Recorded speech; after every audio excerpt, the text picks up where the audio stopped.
From the Home Slice News Center, this is the Daily Slice for Monday, November 28th, 2022. I'm D-Ray Knight. This is what's going on.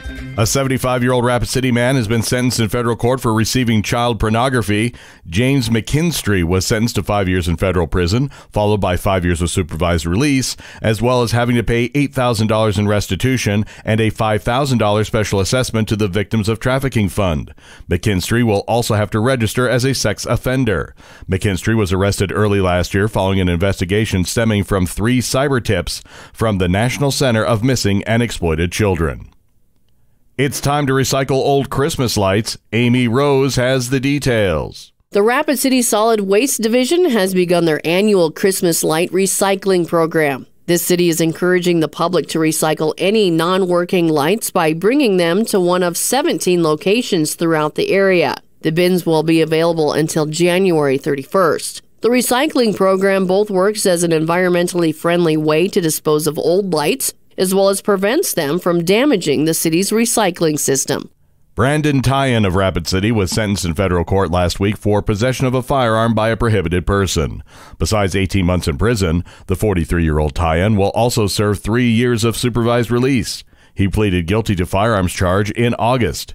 In January of 2021, he was caught using methamphetamine. Then police found Tyan, a convicted felon, also had several guns.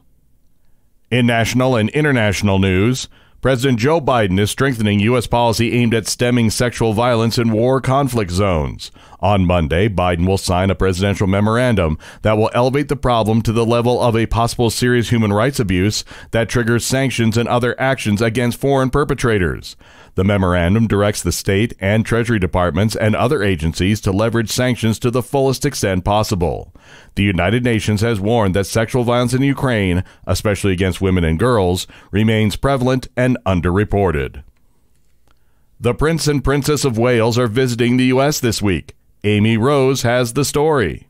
Prince William and the Princess of Wales will make their first trip to the U.S. in 8 years this week, hoping to focus attention on their Earthshot Prize for environmental innovators. But the trip will be clouded by tensions with William's brother Prince Harry and his wife Meghan, who have criticized Britain's royal family in the American media. The couple will travel to Boston on Wednesday for 3 days of public engagements before announcing the prize winners on Friday. Boston, birthplace of John F. Kennedy, was chosen to host the second annual prize ceremony because the late president's 1962 moonshot speech inspired the prince and his partners to set a similar goal for finding solutions to climate change.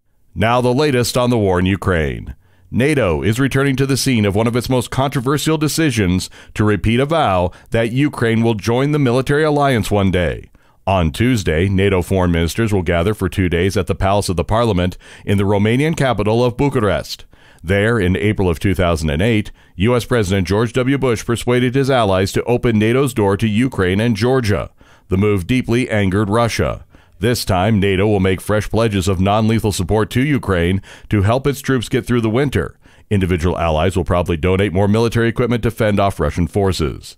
The ministers will also look to Ukraine's long-term future. Your weather forecast from the Home Slice Weather Center. Breezy with a few flurries or snow showers possible and a high of 35. Low tonight, 14.